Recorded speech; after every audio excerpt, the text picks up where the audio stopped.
Hello. আচ্ছা, আমাদের জিও পলিটিক্সটা শেষ হয় না।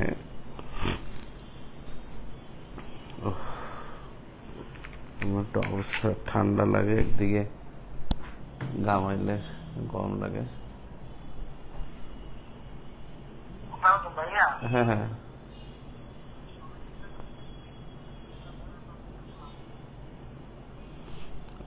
আমাকে নাম্বারগুলো দিয়ে দিও, কারা কেমনে দিতে হবে। ওকে, ঠিক আছে। হ্যাঁ হ্যাঁ হ্যাঁ হ্যাঁ, মানে আমার কাছে নাম্বারগুলো পাঠাই দাও। ওকে, দেখেন, জিও পলিটিক্সের মধ্যে যেটা দেখছিলাম, জিডিআই এবং GDI, global gateway, iMac, global gateway, iMac, এই তিনটা বেশি ইম্পর্ট্যান্ট। বিরক্ত লাগে।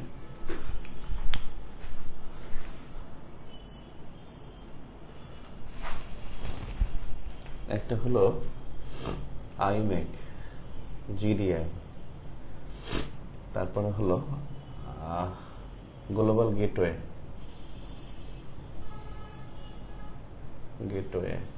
আরেকটা হলো বিআরআই। বিআরআইটা আমরা দেখি নেই, বিআরআইটা এবার গুরুত্ব কম যদিও। বিআরআই বেসিক্যালি হলো belt and road initiatives. Belt and road initiatives, এটা 2013 সালে গ্রহণ করা হয়। এটি কার্যকর হয় বেসিক্যালি 2016-এ। আর এটা বেসিক্যালি হলো তিন মহাদেশ ব্যাপী সড়ক, নৌ ও রেল পথে সংযুক্ত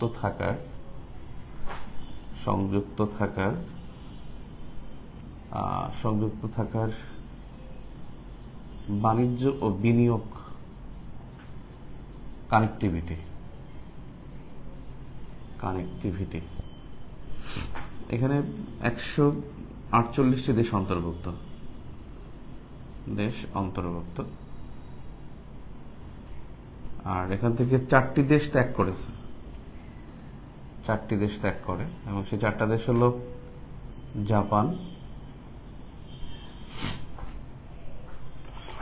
অস্ট্রেলিয়া, ভুটান অ্যান্ড ইন্ডিয়া। এই 4টা দেশ এখান থেকে বিআরআই প্রজেক্টে ত্যাগ করে। এই বিআরআই প্রজেক্টের এর অধীনে জিডিআই, এর অধীনে জিসিআই, এর অধীনে জিএসআই, এর অধীনেই এই যে বিআরআই এর অধীনে কিন্তু এগুলো অন্তর্ভুক্ত। আরেকটা হলো আইস সিল্ক রোডও এটা অন্তর্ভুক্ত। আইস সিল্ক রোড বেসিক্যালি হবে আর্কটিক রিজিয়ন, আর্কটিক মহাসাগর, যেটা উত্তর মহাসাগর, সেখানে হবে এটা।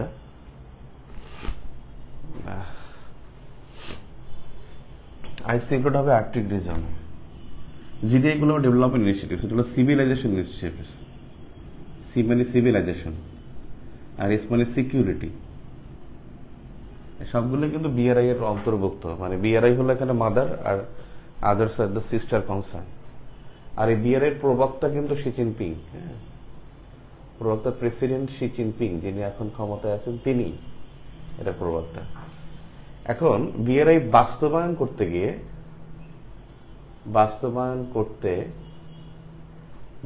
করতে চীনের পলিসি বা নীতিসমূহ, বা পররাষ্ট্র নীতিসমূহ বা কূটনীতিসমূহ,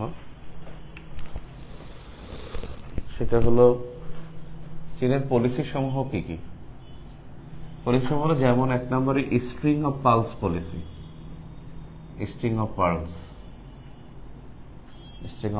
পলিসি,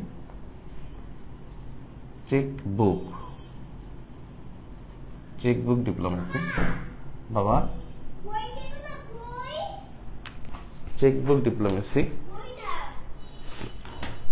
কি? আচ্ছা, থ্যাংক ইউ। চেকবুক ডিপ্লোমেসি, এটা বাস্তবায়নে এই প্রকল্পগুলো চীনের চালু করেছে। একটা হলো ফ্ল্যাগশিপ ডিপ্লোমেসি, ফ্ল্যাগশিপ পলিসি বলা যায়, flagship policy, string of pulse, chequebook diplomacy, flagship diplomacy. String of pulse এটা বেসিক্যালি ভারত মহাসাগরে প্রাধান্য দেয়া, এখানে প্রাধান্য দেওয়ার জন্য স্ট্রিং অফ পালস। এটা বেসিক্যালি বাংলা বললে মুক্তার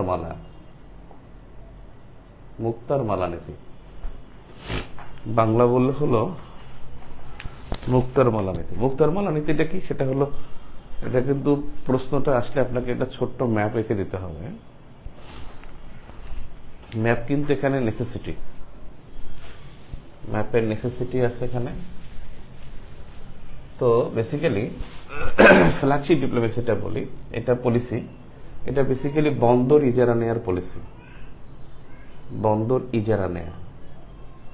এবং তারা ইতিমধ্যে বেশ কয়েকটা বন্দর ইজারা নিয়েছে চীন, যেমন শ্রীলঙ্কা থেকে নিয়েছে হাম্বানাতোতা, শ্রীলঙ্কা থেকে হাম্বানাতোতা,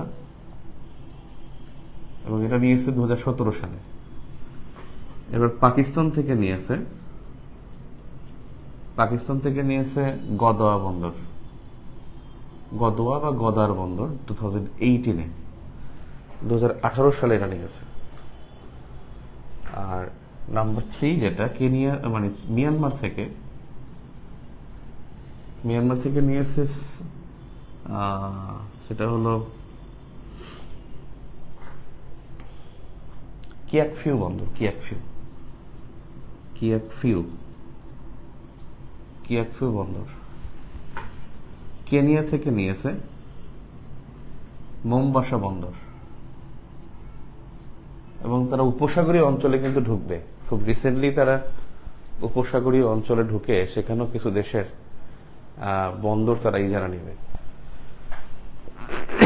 চেকবুক ডিপ্লোমেসি বেসিক্যালি কি? চেকবুক ডিপ্লোমেসি এটা হলো বেসিক্যালি ঋণের ফাঁদে ফেলার কূটনীতি,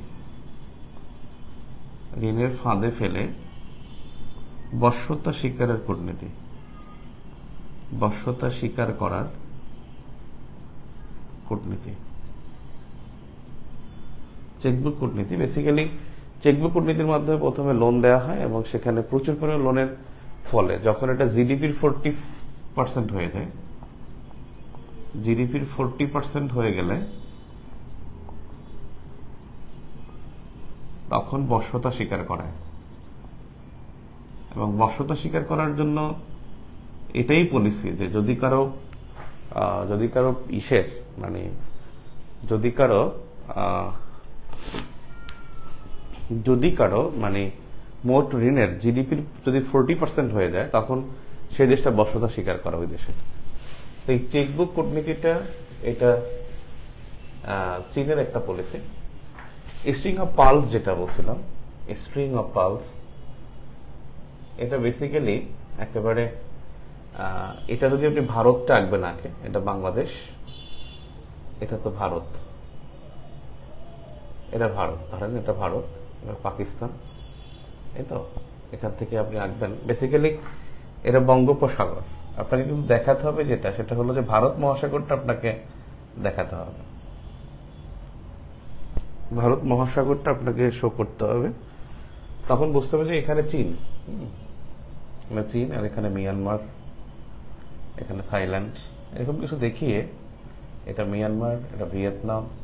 তো বেসিক্যালি এখান থেকে তার পলিসি হলো ভারত মহাসাগরে ঢোকা, এখান থেকে একটা রেলপথে ঢুকবে যে কিয়াকফিউ বন্দরে, এবং এখানে নেপালে তার সাথে একটা চুক্তি আছে, নেপালের সাথে চীনের যে সিপিএসি চুক্তি, চায়না পাকিস্তান ইকোনমিক করিডর, আল্লাহরে চায়না পাকিস্তান যে ইকোনমিক করিডর আছে, সেই ইকোনমিক করিডরের কিন্তু পলিসি ওইটা। ইকোনমিক করিডর যেটা আছে, সেই ইকোনমিক করিডরের মধ্যে নেপালও কিন্তু অন্তর্ভুক্ত চীনের, এবং চীনের ওই পলিসির সাথে।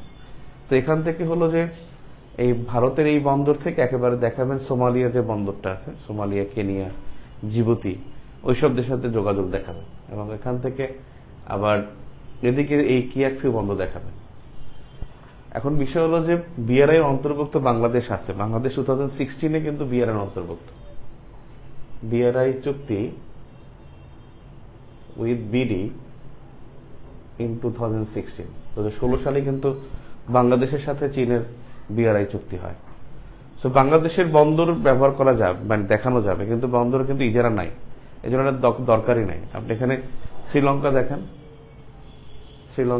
শ্রীলঙ্কার এই যে এখানে কিন্তু হাম্বানাতোতা বন্দর, হাম্বানাতোতা বন্দর কিন্তু ভারত মহাসাগরের পাশে, বঙ্গোপসাগরের পাশে না। একটু ম্যাপটা দেখাতে পারলে ভালো হতো সুন্দর করে। আমি আবার একটু সুন্দর করে দেখাই। স্ট্রিং অফ পার্লস বলেছে, মুক্তার মালা, মানে ভারত মহাসাগরীয় অঞ্চলে এমন একটা মালা থাকবে চীনের, সেটা মানে চীনের নেতৃত্বাধীন থাকবে। দেখি আমরা, এটা যদি বঙ্গোপসাগর হয়, এটা যদি ভারত হয়, ভারত তো আর ইয়ার মধ্যে নাই, বিআরআই এর মধ্যে নাই। সো এখানে স্ট্রিং অফ পালস পলিসিও কিন্তু কাজ করবে না। এটা পাকিস্তান, পাকিস্তান কিন্তু তার কাছে আছে, এটা পাকিস্তান। তার মানে এখানে আপনি 50 যদি আঁকেন ভালো করে, 50, এই যে 50 যদি লাগাই দেন তাইলে হবে। আর এটা হলো আফ্রিকা, এটা আফ্রিকা।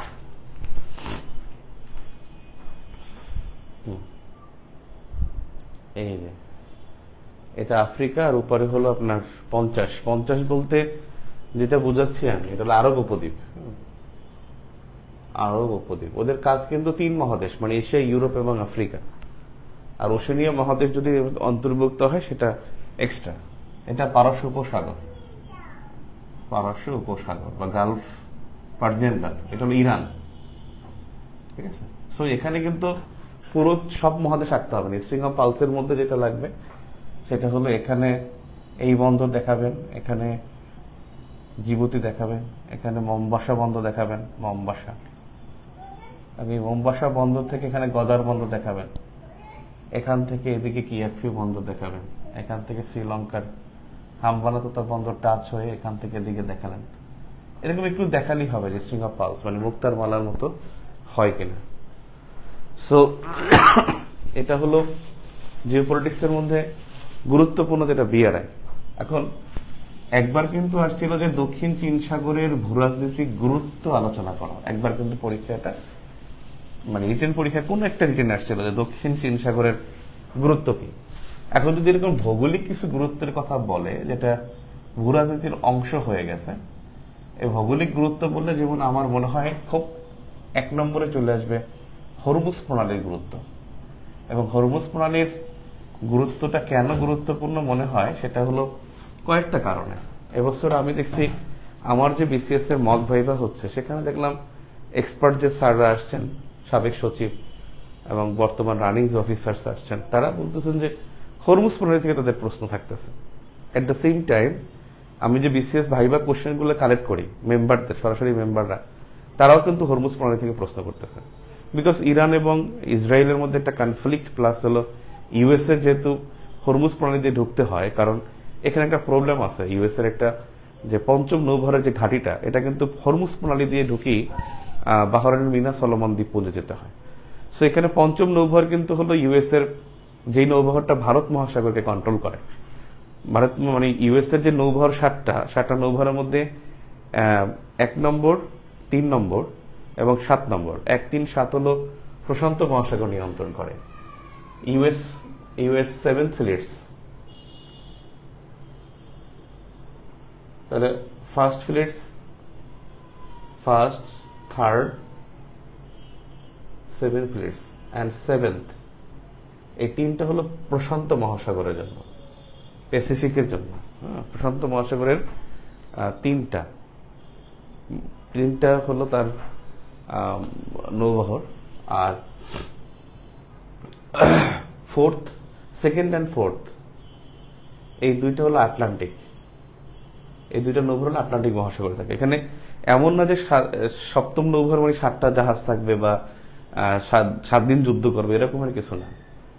আর ফিফথ ফ্লিটটা হলো ইন্ডিয়ান ওশান। আর 6th ফ্লিট যেটা, এটা হলো ভূমধ্যসাগর। এরিয়ায় যেখানে মুক্ত সমুদ্র বা হাইসি, এই এরিয়াটায় তারা অবস্থান করে থাকে। হ্যাঁ, এখন একটা বিষয় হলো যে বিষয়টা হলো যে এই 7টা ফ্লিট, তাহলে ওরা কি অষ্টম নৌবহর করবে? হ্যাঁ, অষ্টম নৌবহর করতে পারে আর্কটিকে, মানে তাদের প্রপোজ যে 8th ফ্লিট সেটা হবে আর্কটিক রিজনে। এখন তাদের একটা গ্যারিসন বাহিনী আছে ওখানে, এটাকে তারা আর্কটিক রিজনে একটা 8th ফ্লিট করবে, যেটা প্রপোজড। এবং তাদের কিন্তু একটা মহাকাশ বাহিনী আছে, ইউএস এর কিন্তু মহাকাশ বাহিনী আছে, এবং পৃথিবীর প্রথম দেশ যারা মহাকাশ বাহিনী করছে, বিমান বাহিনী না, মানে মহাকাশ বাহিনী, U3 এর নাম, স্পেস। যাক, হরমুজ প্রণালীর গুরুত্ব অনেক বেশি। আমি হরমুজ প্রণালীর গুরুত্বটা আলোচনা করি, তারপরে পরেরটায় যাই, মানে ভৌগোলিক গুরুত্ব যেগুলো আছে। দেখেন এটা গুরুত্বপূর্ণ কেন, আপনার আসলে প্রথমেই আপনাকে হরমুজ প্রণালীটা মেনশন করে দিতে হবে। এটা কিন্তু পেন্সিল দিয়ে হাতে আঁকবেন, কোনো সমস্যা নেই, হাতে আঁকবেন, কোনো সমস্যা নেই। হ্যাঁ, একটু এখান থেকে সোজা দাগ দিবেন। হ্যাঁ, তাহলে কিন্তু আমি 50 লিখি, কারণ মানে ইরানটা এরকমের আর কি, কিন্তু একটু সোজা না, মানে না শূন্যর মতো না, একটু এরকম বাঁকা দিবেন। এটা হলো আপনার আরব উপদ্বীপ, আরব উপদ্বীপ। এখানে ইরাক লিখতে পারেন, তাহলে বুঝতে সহজ হবে। আর এটা হলো ইরান, এটা হলো পারস্য উপসাগর, পারস্য উপসাগর। এখানে হলো আরব সাগর,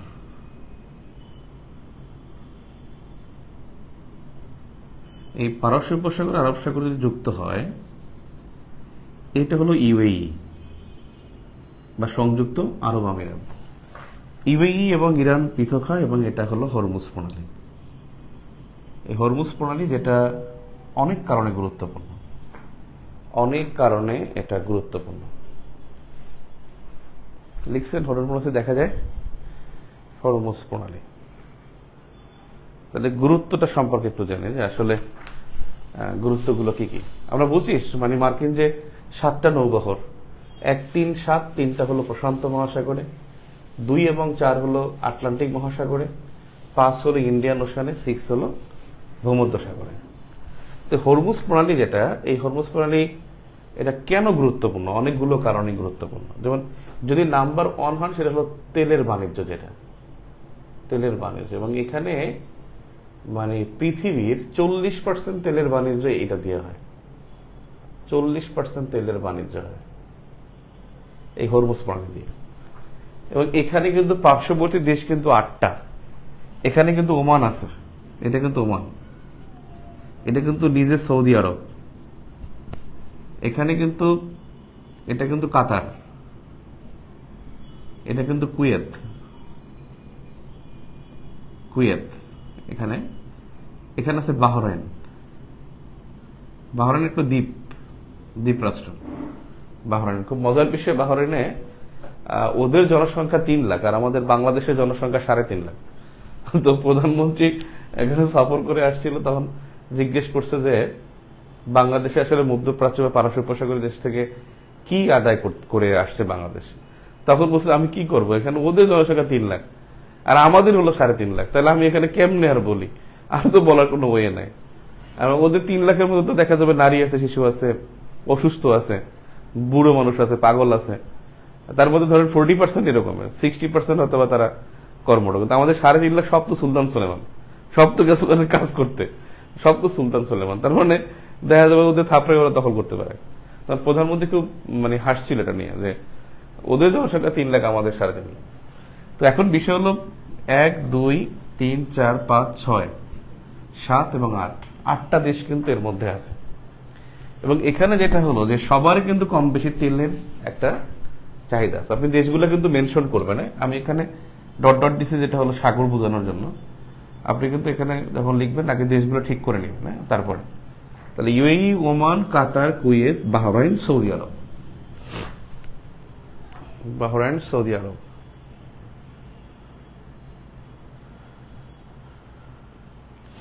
আজকে গোসল করি নাই, গলা ব্যথা, আল্লাহ জানে সুস্থ থাকবো কখন।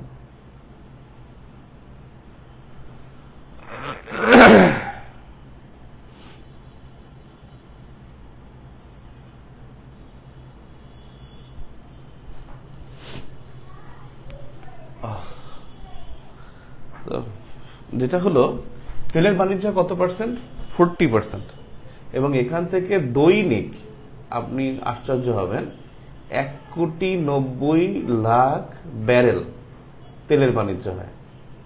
কথা বুঝতে পারছেন? 1,90,00,000 ব্যারেল, এই যে এখান থেকে আসে। এরপরে দেখেন এখানে কেন গুরুত্বপূর্ণ হরমুজ প্রণালী, যেটা হলো মার্কিন পঞ্চম নৌবহরের ঘাঁটি, মার্কিন পঞ্চম নৌবহরের ঘাঁটি। এবং এই ঘাঁটি কিন্তু হলো মার্কিন মানে নৌ বেস, মানে একবার একটা রিপোর্টে দিয়েছি 839টা নৌ সামরিক ঘাঁটি আর কি, বা সামরিক ঘাঁটি যেটাই বলি, সামরিক ঘাঁটিতে শুধু নৌ থাকেই আর কি, নৌবাহিনী ছাড়া তো আর সামরিক ঘাঁটি কোনো জায়গায় হবে না। 839টা সামরিক ঘাঁটি, এর মধ্যে মাত্র একটা ভূখণ্ড তাদের নিজেদের, একটা হলো তাদের নিজেদের, সেটা হলো গুয়াম, যেটা পশ্চিম প্রশান্ত মহাসাগরে, পশ্চিম প্রশান্ত মহাসাগর মানে জাপান থেকে কাছে। এই একটা জায়গা হলো যে তাদের নিজস্ব ভূমি, আর সবগুলো কিন্তু বিভিন্ন জনের ভূমি। তাহলে এই যে সব পঞ্চম নৌবহরের যে ঘাঁটি, এটা কিন্তু এই পারস্য উপসাগরে বাহরাইনের মিনা সলোমন দ্বীপপুঞ্জে, মিনা সলোমন দ্বীপপুঞ্জে, আবার সলোমন দ্বীপপুঞ্জ না কিন্তু মিনা সলোমন, বুঝতে পারছি? তার মানে এখানে যেহেতু মিনা সলোমন দ্বীপপুঞ্জে অবস্থিত, তার মানে এটা গুরুত্ব অবশ্যই থাকবে। নাম্বার 3 যেটা, সেটা হলো দ্বিপাক্ষিক বাণিজ্যের অন্যতম একটা পথ, দ্বিপাক্ষিক বাণিজ্য পথ। আপনি মনে রাখবেন যে চীন 45% জ্বালানি এখান থেকে বাণিজ্য করে, জাপান 48% জ্বালানি বাণিজ্য করে থাকে এই পথটা থেকে। দ্বিপাক্ষিক বাণিজ্য পথ, মার্কিন পঞ্চম নৌবহরের ঘাঁটি, তেলের বাণিজ্য। নাম্বার 4 গ্যাস রপ্তানি বা গ্যাসের বাণিজ্য। দেখেন পৃথিবীর যে শীর্ষ 3টা যে তেল রপ্তানিকারক দেশ, রাশিয়া, ইরান এবং কাতার, মানে শীর্ষ 3টির মধ্যে 2টি দেশে কিন্তু এখানে অন্তর্ভুক্ত। তার মানে গ্যাস রপ্তানির শীর্ষ 3টি দেশের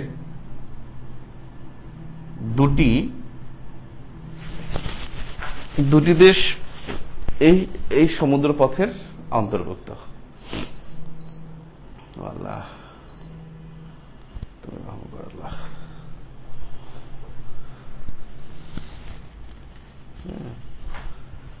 তার মানে এটা পাইলাম। নাম্বার 5 8টি দেশের বাণিজ্য পথ, এবং এই 8টি দেশের নাম যদি লিখে রাখতে পারে তাহলে খুব ভালো হবে। নাম্বার 6 8টি দেশটা বুঝছেন, সৌদি 1, 2 কুয়েত, 3 বাহরাইন, 4 কাতার, 5 ওমান, 6 ইউএই, 7 ইরাক, 8 ইরান। এরপরে নাম্বার 6 যেটা, সেটা হলো যে এই অঞ্চলটার আরেকটা গুরুত্বপূর্ণ বিষয় হলো যে আরব শিপিং কোম্পানি, এই আরব শিপিং সিন্ডিকেট, এই সিন্ডিকেটের দেশগুলো কিন্তু এখান থেকে যাতায়াত করে থাকে। এটা ইরানের জন্য খুব গুরুত্বপূর্ণ, কারণ ইরানের অন্যতম নাম্বার 7 বলতে পারেন, ইরানের অন্যতম আয়ের উৎস, এবং এখান থেকে কমপক্ষে তারা কিন্তু প্রায় 600 বিলিয়ন ইউএসডি এখান থেকে তারা লাভ করে থাকে। তাহলে আপনি বুঝতেন হরমুজ প্রণালীর চিত্রটা এঁকে দিবেন আর ওই পয়েন্টগুলো লিখবেন, এনাফ। 4 নম্বর প্রশ্নের জন্য ভৌগোলিক গুরুত্বের মধ্যে আর একটা গুরুত্বপূর্ণ বিষয়, যেটা হরমুজ প্রণালী এবছর বেশ আলোচনায়।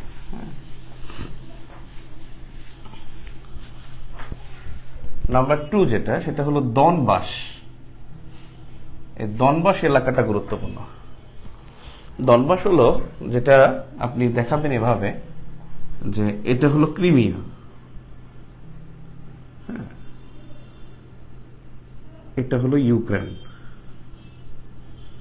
এটা হলো ইউক্রেন,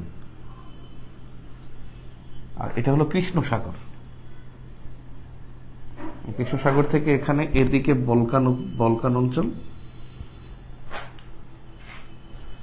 এদিকে বলকান, এদিকে তুরস্ক, এদিকে এখানে রাশিয়া, আর এদিকটা হলো Georgia, Armenia, Azerbaijan. Armenia, Azerbaijan, যাই হোক এগুলো লিখতেও পারেন, নাও লিখতে পারেন। আজারবাইজান উপরে হবে, নিচে আর্মেনিয়া, আজারবাইজান, আর এখানে হলো আর্মেনিয়া। বা ককেশাস সরাসরি ককেশাস অঞ্চল লিখলেই হবে। ককেশাসের দেশ কিন্তু তিনটা, জর্জিয়া, আর্মেনিয়া, আজারবাইজান। ককেশাস অঞ্চলের দেশ তিনটা, জর্জিয়া, আর্মেনিয়া, আজারবাইজান।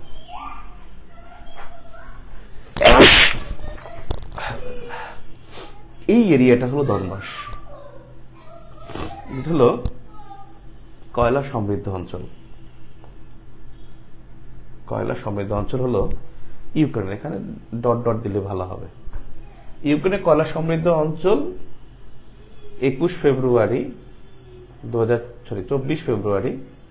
2022 থেকে রাশিয়ার দখলে। 24 ফেব্রুয়ারি 2022 থেকে। এটা হলো উন্নত কয়লা সমৃদ্ধ অঞ্চল। এবং এখানে কিন্তু এই যে দোনেৎস্ক এবং লেহেনাস্ক, দোনেৎস্ক যে দেশ দুইটা আছে, আর কাছে লেহেনাস্ক, এই দুটি দেশ কিন্তু এখানেই অবস্থিত দনবাসে। দোনেৎস্ক যেটা আপনারা প্রিলিমিনারিতে পড়েছেন, আরেকটা হলো লেহেনাস্ক, এটাও প্রিলিমিনারিতে পড়েছেন। এই দুইটা কিন্তু আপনার এই দনবাস এরিয়ায় অবস্থিত। তো এই জন্য এটা কয়লা, উন্নত কয়লা সমৃদ্ধ, মানে যে কিন্তু 5 প্রকারের যে কয়লা আছে উন্নত, এই 5 প্রকার কয়লার মধ্যে উন্নত 4 প্রকারের কয়লাই কিন্তু এখানে। এই 4 প্রকারের কয়লা কিন্তু এই দনবাস এরিয়ায়। বুঝতে পারছেন? তো দনবাস এরিয়াটা, এটার পরবর্তী গুরুত্ব আছে। নাম্বার 3 হলো কালিনিনগ্রাদ। কালিনিনগ্রাদ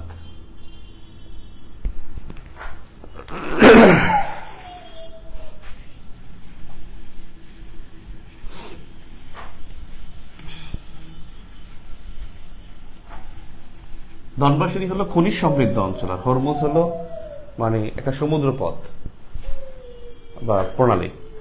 দেখেন কালিনিনগ্রাদ যেটা আছে, এটা কিন্তু রাশিয়ার ছিটমহল। রাশিয়ার ছিটমহল বাল্টিক সাগরের তীরে। বাল্টিক সাগরের তীরে রাশিয়ার নিজ ভূমি থেকে, নিজ ভূমির বাইরে একমাত্র ভূখণ্ড। নিজ ভূমির বাইরে একমাত্র ভূখণ্ড, সেটা হলো কালিনিনগ্রাদ। এটা কিন্তু অনেক আগ থেকেই রাশিয়ার দখলে।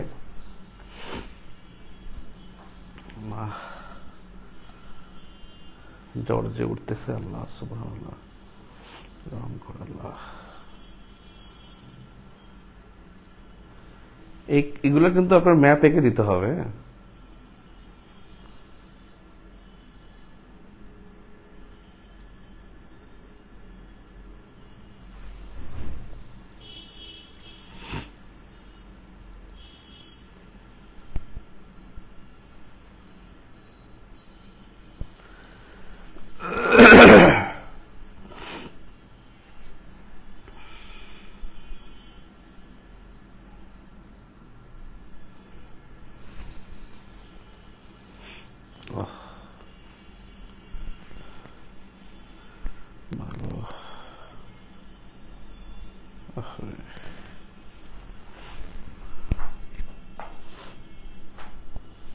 এটা আঁকবেন এভাবে, জাস্ট এটা হলো রাশিয়া, এটা হলো লিথুনিয়া, এটা হলো পোল্যান্ড, এই জায়গাটা হলো কালিনিনগ্রাদ, এই জায়গাটার এখানে বাল্টিক সাগর। রাশিয়ার জন্য এটা মানে থ্রেটফুল কেন? কারণ কালিনিনগ্রাদ যদি রাশিয়া থেকে দূরে থাকে, এবং এই কালিনিনগ্রাদ ধরেন রাশিয়ার কোনো স্বার্থ বহন করে না, কিন্তু কালিনিনগ্রাদে যদি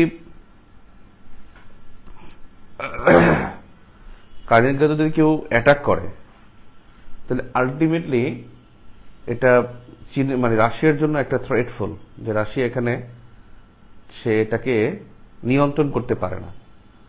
আপনার নামফুসের একটা আপনাদের পাওয়ারের ক্লাসে আমি পড়াবো কালকে বিকেলের ক্লাস, ইনশাল্লাহ সন্ধ্যার ক্লাসে। হ্যাঁ, যেটা হলো আপনার line of control. Line of control কখন দেওয়া হয়? লাইন অফ কন্ট্রোল বেসিক্যালি হলো যখন যুদ্ধের পরবর্তী সময়ে পিস কিপিং ফোর্স যদি ওখানে কোনো মানে লাইন অফ কন্ট্রোল, যেটা ধরেন আপনার যুদ্ধ করতেছেন, হ্যাঁ যুদ্ধ করতেছেন, পিস কিপিং ফোর্স আসছে। যেমন ধরেন আমরা কাশ্মীরের কথা বলি, আমরা সবাই মনে করি কি লাইন অফ কন্ট্রোল মনে হয় কাশ্মীরেই আছে। লাইন অফ কন্ট্রোল পৃথিবীর অনেক দেশেই আছে। এই জন্য কিন্তু কাশ্মীরের চীনের সাথে আর একটা রেখা আছে, যার নাম line of actual control. Line of actual control কারণ এক হয়। লাইন অফ কন্ট্রোল হলো যুদ্ধ পরবর্তী সময়ে বা যুদ্ধকালীন পিস কিপিং ফোর্স যেখানে দাগ দিবে, যে যেই অবস্থায় আছে সেই অবস্থায় যখন দাগ দিবে তখন সেটা লাইন অফ কন্ট্রোল হয়ে যাবে। তার মানে এখন বেসিক্যালি যদি এখানে কেউ অ্যাটাক করে, তার মানে রাশিয়ার উপর অ্যাটাক করলো এবং রাশিয়ার কন্ট্রোল এটা ছুটে গেল। যে করে কালিনিনগ্রাদ এমন একটা জায়গা অবস্থান যে বাল্টিক সাগরে, এখানে রাশিয়া ঢুকতে পারে এই কালিনিনগ্রাদের জন্য। বাল্টিক সাগরের দেশ কেন গুরুত্বপূর্ণ? বিকজ বাল্টিক সাগরের এই পাশে যেই দেশটা, এখানে কিন্তু যেই দেশটা তার নাম কিন্তু ফিনল্যান্ড। এই যেই দেশটা রাশিয়ার একটু উপরটা তো মনে হয় আল্লাহ আল্লাহ আল্লাহ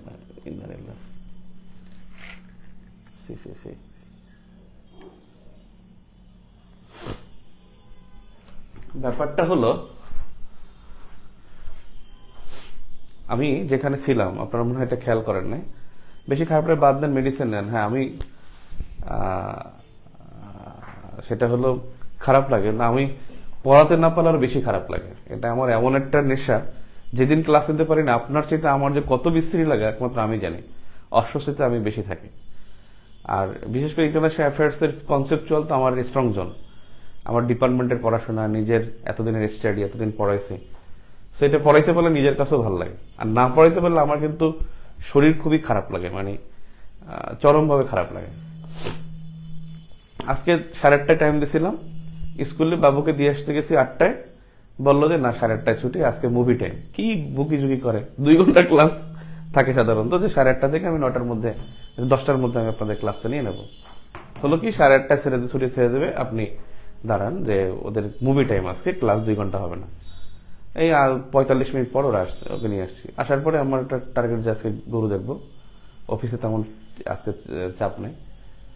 এরপর গেছি, মানে যেতে যেতে ওখান থেকে আসছি 6:12 মনে হয় আসছে এখানে। এই জন্য বিকালে 4:30টাও নিতে পারেনি। তো বেসিক্যালি যেটা হলো, আমি যেটা বলছিলাম যে বাল্টিক সাগরটা বা কালিনিনগ্রাদটা গুরুত্বটা কেন, এখানে কিন্তু ফিনল্যান্ড, এই জায়গায় ফিনল্যান্ড, আর এখানে কিন্তু এই রকমের 2টা দেশ। এখানে 2টা দেশ, উপরের দেশটা হলো নরওয়ে আর নিচের দেশটা কিন্তু সুইডেন। এখানে বাল্টিক সাগর, এখানে কিন্তু ডেনমার্ক। এই রাষ্ট্রটা এখানে কিন্তু এটা হলো ডেনমার্ক। আর এই যে রাষ্ট্রটা, এটা কিন্তু হলো জার্মানি। এটা কিন্তু জার্মানি, বুঝতে পারছি? দেখেন বাল্টিক সাগর কিন্তু অনেক গুরুত্বপূর্ণ একটা অঞ্চল, অনেক অনেক গুরুত্বপূর্ণ। এখানে ডেনমার্ক, এখানে জার্মানি, এখানে সুইডেন, এটা ফিনল্যান্ড, এটা লিথুনিয়া, এটা হলো পোল্যান্ড। এখন দেখেন এখানে গুরুত্বপূর্ণ যে সুইডেন এবং ফিনল্যান্ড, এই 2টা দেশ কিন্তু রিসেন্টলি জয়েন্ট উইথ ন্যাটো। তারা কিন্তু ন্যাটোতে অন্তর্ভুক্ত হয়েছে, আর ন্যাটো কিন্তু রাশিয়ার রাইভাল। এবং সেখানে বাল্টিক সাগরে এই অঞ্চলের এই 2টা দেশ অনেক আগেই স্ক্যান্ডিনেভিয়ান 3টা দেশ, যে ডেনমার্ক, নরওয়ে এবং আইসল্যান্ড, তারা কিন্তু আগে থেকেই কিন্তু ন্যাটোর অন্তর্ভুক্ত ছিল। সুইডেন এবং ফিনল্যান্ড কিন্তু এখানে রিসেন্টলি জয়েন করেছে। এবং সবাই যেটাকে থ্রেটফুল ভাবছিল যে কালিনিনগ্রাদ থেকে তারা এদেরকে মানে করবে। এবং এখান থেকে যে এই বাল্টিক সাগরের যে প্রভাবটা, এই প্রভাবটা কালিনিনগ্রাদ থেকেই কিন্তু 1946 থেকে 1940 সাল থেকে, সিন্স 1946 থেকে এই রাশিয়া এই কালিনিনগ্রাদের মাধ্যমে এখানে প্রভাব বিস্তার করে থাকে। এমনকি এখানে 4টা দেশ, এই জার্মানি, ডেনমার্ক, নরওয়ে, সুইডেন, এই 4টা দেশ কিন্তু একটা করেছে, মানে গত 2023 সালে, 22 সালে 2022 সালে কিন্তু তারা স্পেস সিকিউরিটি অ্যাক্ট করেছে। এই স্পেস সিকিউরিটি, মহাকাশ সিকিউরিটি অ্যাক্ট, এবং এখানে কিন্তু তারা রাশিয়াকে অবাঞ্ছিত ঘোষণা করেছে, এবং সেটার একটা পুরো ফিডব্যাক কিন্তু রাশিয়া অপেক্ষা ছিল যে নিবে, কিন্তু আলটিমেটলি সুইডেন এবং ফিনল্যান্ড এখানে জয়েন করেছে। একটা বিষয় হলো কি, যে ফিনল্যান্ড এবং সুইডেন কেন জয়েন করলো, কেন তারা রাশিয়াকে ভয় পেল না, এটা একটা ফ্যাক্ট। একটা বিষয় হলো যে আরো একটা ফ্যাক্ট আছে, যেমন আপনার কাছে মনে হয় যেন ইউক্রেন তো আসলে রাশিয়ার সাথে যুদ্ধ করে, তাহলে ইউক্রেনকে ন্যাটো সদস্য দিতে সমস্যা কি? কারণ রাশিয়া তো ইউক্রেনকে অ্যাটাক করেছে এবং যুদ্ধ চলতেছে। ন্যাটো কেন ইউক্রেনকে সদস্য পদ দেয় না? এটা কিন্তু আপনার কাছে একটা সবার কাছে জেনারেল কোশ্চেন। বেসিক্যালি কেন দিবে না এই কারণেই, বিকজ ইউক্রেন যদি ন্যাটোর মেম্বার হয়, তাহলে যদি ইউক্রেন যুদ্ধে যত ব্যয় আছে সব কিন্তু ন্যাটো বহন করবে, ন্যাটোকে বহন করতে হবে। এখন Ukraine is the second biggest country in European union, ইউরোপের দ্বিতীয় বৃহত্তম দেশ। আজান দেশে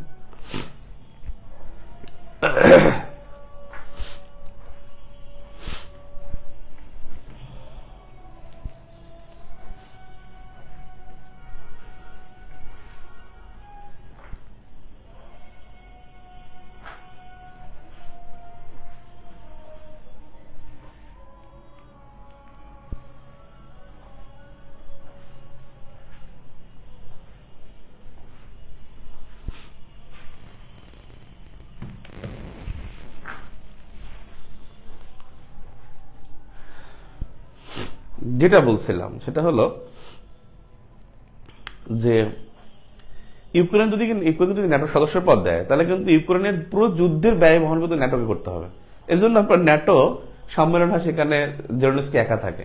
দেখেন না, ছবি আসছে, সবাই কথা বলতে পারে, জেলেনস্কির সাথে কেউ কথা বলে না। আলটিমেটলি জেলেনস্কি ওখানে হ্যাকা, কারণ তাকে যদি সদস্যপদ দেওয়া হয়, খরচটা তাদেরকে বহন করতে হবে। এট দ্য সেম টাইম দেখেন, আপনি বলতে পারেন যে কালেকটিভ সিকিউরিটির গল্প আমি আগের দিন বলছি। কিছু জিনিস আছে কি এপিয়ারেন্স এবং রিয়েলিটি ভিন্ন। এপিয়ারেন্স একরকমের থাকে, রিয়েলিটি ভিন্ন থাকে। আমি আগের ক্লাস আপনাদেরকে বলছি, ইন্টারন্যাশনাল রিসোর্সের এই টুইস্ট গুলা কিন্তু আছে। আপনি দেখেন রোহিঙ্গারা, রোহিঙ্গাদেরকে এমন নির্যাতন করছে মিয়ানমার, এবং এই মিয়ানমারকে কিন্তু সাপোর্ট দিচ্ছে কারা? মিয়ানমারকে কিন্তু সবাই মানবাধিকার কথা বলে, ইউরোপিয়ানরা বলে, কানাডিয়ানরা, নেদারল্যান্ডস পুরোপুরি সহযোগিতা করে, গাম্বিয়াকে সহযোগিতা করছে আর্থিকভাবে, এবং তারা এখনো রোহিঙ্গাকে সমর্থন করে। বাট তারা কেন এমবার্গো দেয় না মিয়ানমারের উপরে? এমবার্গো দেয় না, বা তারা কেন বলে না যে আমরা কালেকটিভ সিকিউরিটি মাধ্যমে আমরা ওকে একটা ব্যবস্থা গ্রহণ করতে পারি? কেন করবে না? বিকজ মিয়ানমারের এই যে মিলিটারি গভর্নমেন্ট, এটা একটা সেফ তাদের জন্য। কি সেফ? যেখানে প্রচুর পরিমাণে ক্রিশ্চিয়ান রিলিজিয়ন এটা স্প্রেড করতেছে। যখন ক্রিশ্চিয়ান রিলিজিয়ন এখানে স্প্রেড করবে, তখন তারা বুদ্ধিস্টদেরকে কখনোই বুদ্ধিস্ট মঙ্কদের তারা ডিস্টার্ব করতে যাবে না।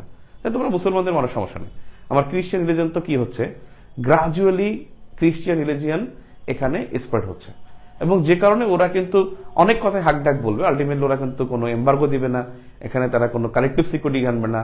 তারা এখানে কিন্তু যেটাকে বলে আপনার R2P, যেটা রেসপন্সিবিলিটি টু প্রোটেক্ট, এইরকম কোনো পলিসি তারা গ্রহণ করবে না, বিকজ এখানে কিন্তু এই পলিসিটা আছে। যেমন এট দ্য সেম টাইম সুইডেনকে তুরস্ক বলছে আমরা সুইডেনকে মানবো না, সুইডেনকে আমরা কি করবো না, ন্যাটোর সদস্য পদ হিসেবে মানবো না। 2022 সালে যখন আবেদন করেছে, দে অপোস্ট, এবং তারা কি করছে, এটা নিয়ে খুবই হাক ডাক করেছে। কিন্তু 24 সালে ঠিকই তারা কিন্তু সুইডেনকে মেনে নিচ্ছে। কেন তুরস্ক মেনে নিল? কারণ সুইডেন এমন একটা কাজ করেছে যে সুইডেন হলো তারা সন্ত্রাসী গ্রুপকে, কিছু সন্ত্রাসী গ্রুপকে তারা নিষিদ্ধ করেছে, এবং তার মধ্যে গুরুত্বপূর্ণ একটা নিষিদ্ধ সংগঠন, যেটা হলো পিকেকে, কুর্দি কমিউনিস্ট পার্টি। এটা উল্টা দিক হবে, কুর্দি কমিউনিস্ট পার্টি, পিকেকে।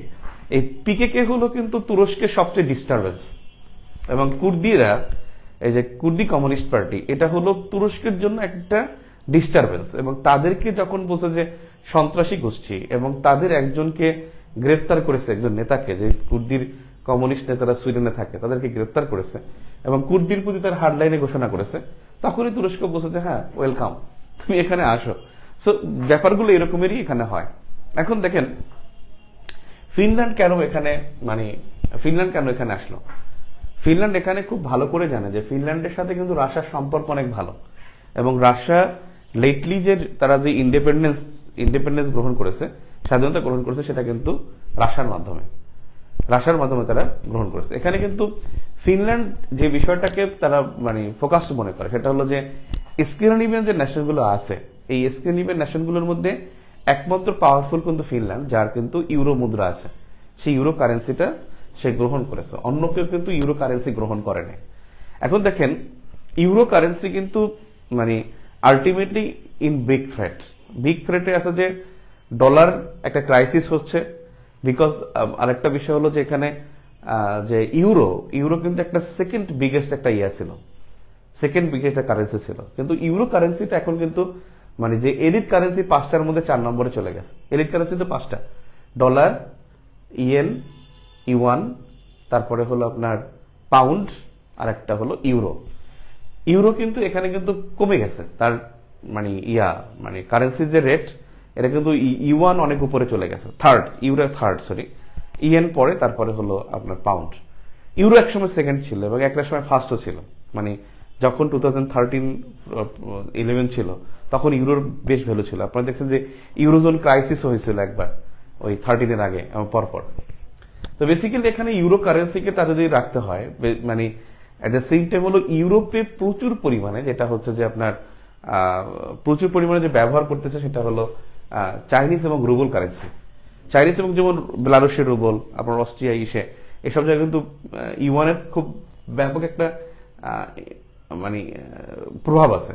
সেখানে কিন্তু এই ইউরো কারেন্সির জন্য ফিনল্যান্ড চাচ্ছে যে তার যে মানে রাশিয়ার সাথে যে রুবলের একটা নেগোসিয়েশন ছিল এবং চীনের সাথে যে ইউএনের নেগোসিয়েশন ছিল, এই নেগোসিয়েশন করে তার লাভ হবে না।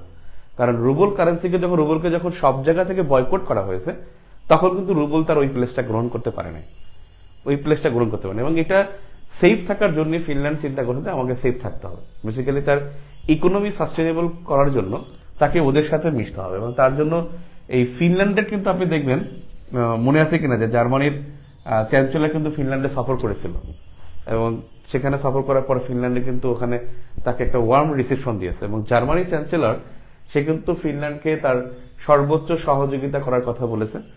এবং এখানে কিন্তু জার্মানির সাথে এদের যা সম্পর্ক, তার সাথে ফিনল্যান্ডের সম্পর্ক খুব ভালো, এবং জার্মানির একটা বড় ধরনের ইনফ্লুয়েন্স আছে, যেটা হলো যে জার্মানির একটা ঘাঁটি আছে, ঘাঁটিটার নামটা আমি ভুলে গেছি, রাতসাফা মনে হয়, সম্ভবত রাতসাফা সামথিং। এই ঘাঁটিটা কিন্তু ফিনল্যান্ডের সাথে তার ডিড করা, এবং এই মিলিটারি বেস ব্যবহার করার অনুমতি দিয়েছে ফিনল্যান্ডকে, এবং সেক্ষেত্রে সে রাশিয়ার এগেনস্টে চিন্তা করার সুযোগটা পেয়েছে জার্মানির সহযোগিতার মাধ্যমে। তো বেসিক্যালি এখানে কালিনিনগ্রাদের গুরুত্ব আপনি বাল্টিক সাগর এরিয়াটাকে বোঝালেই এখানে হয়ে যাবে। নাম্বার 4 যেটা, সেটা হলো যে ব্ল্যাক সি, কৃষ্ণ সাগরের একটা গুরুত্ব এখানে বের হয়েছে। ব্ল্যাক সি এর বা কৃষ্ণ সাগরের গুরুত্ব কেন গুরুত্বপূর্ণ? কারণ এখানে তার পাশেই কিন্তু রাশিয়া, তার পাশেই কিন্তু ইউক্রেন, তার পাশেই কিন্তু ক্রিমিয়া। এবং কৃষ্ণ সাগর কেন গুরুত্বপূর্ণ? বিকজ এর পার্শ্ববর্তী দেশ কিন্তু 12টি দেশ তার পার্শ্ববর্তী, কৃষ্ণ সাগরের পার্শ্ববর্তী। কৃষ্ণ সাগর এমন একটা সাগর যেখানে মানে বরফ সবচেয়ে কম থাকে, এবং যতগুলো সাগর রাশিয়াকে বেষ্টন করে আছে সেখানে বরফাবৃত কম হলো ব্ল্যাক সি বা কৃষ্ণ সাগর। ব্ল্যাক সি বা কৃষ্ণ সাগরের পাশেই কিন্তু 12টি দেশ, এবং বরফ কম থাকে, এবং এটা রাশিয়ার জন্য খুব গুরুত্বপূর্ণ। কারণ রাশিয়া বের হওয়ার জন্য ইন্টারন্যাশনাল কমিউনিটিতে, ইন্টারন্যাশনাল যেটাকে বলে আপনার সি পথ, যেটা সি রুটে ঢোকার জন্য রাশিয়াকে কিন্তু কৃষ্ণ সাগর হয়েই বের হতে হয়। এবং এর পার্শ্ববর্তী যে ইয়ালটা, এটা কিন্তু ক্রিমিয়া উপদ্বীপে এবং পৃথিবীর অন্যতম একটি সামরিক অঞ্চলে ইয়ালটা, এবং এই ইয়ালটা অবস্থিত কিন্তু কৃষ্ণ সাগরের মধ্যে। এবং এখানে কিন্তু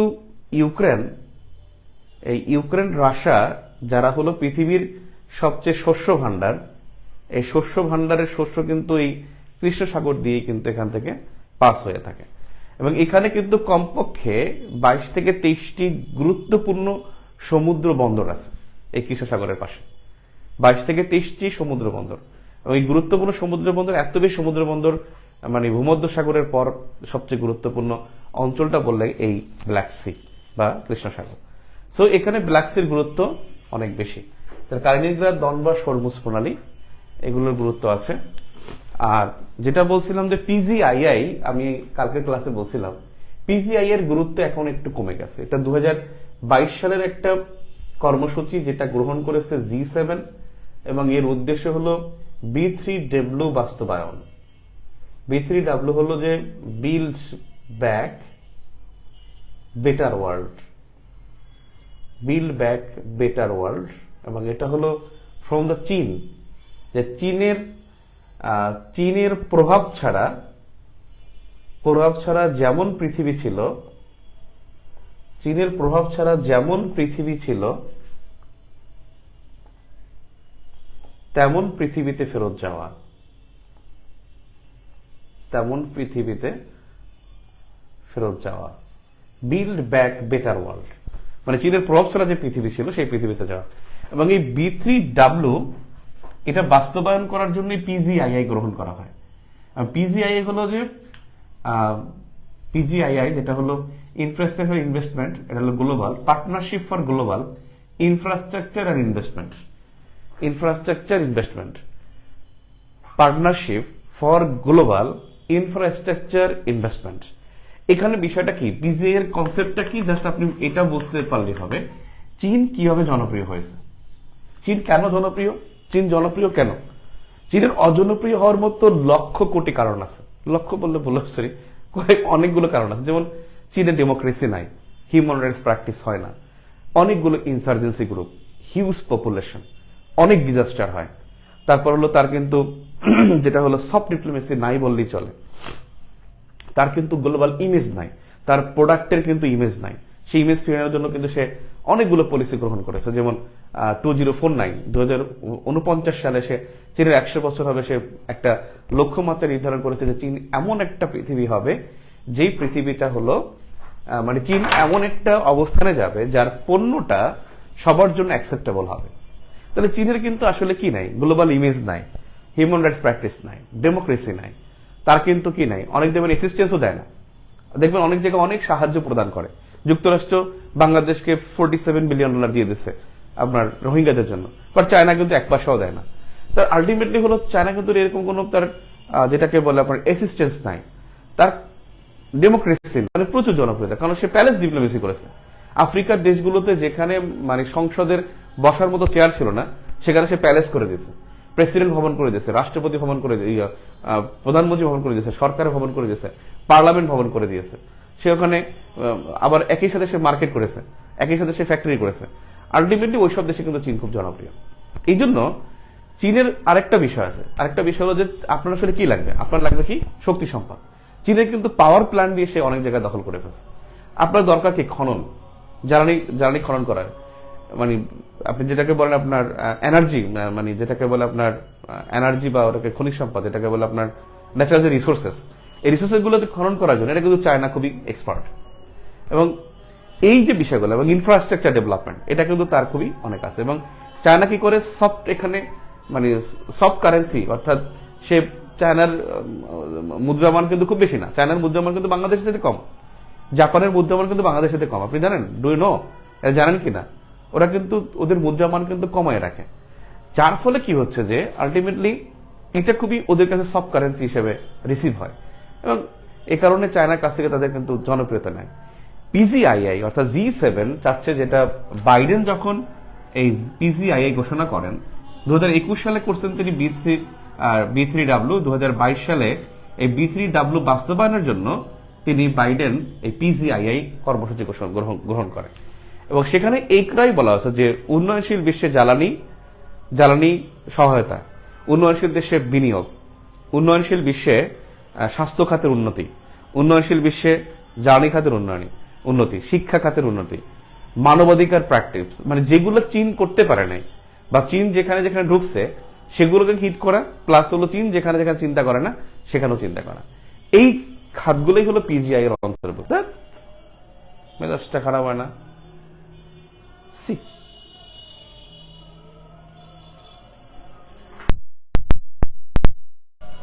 ওকে, কালকে 9:30, আগামীকালকে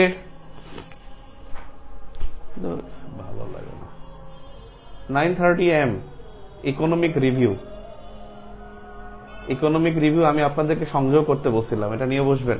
এই যে ইকোনমিক রিভিউ 2024 এই বইটা, এইটা নিয়ে বসবেন। আগামীকালকে আমি এটা দাগাই দেবো 9:30 ক্লাসে ইনশাল্লাহ। আল্লাহ হাফেজ।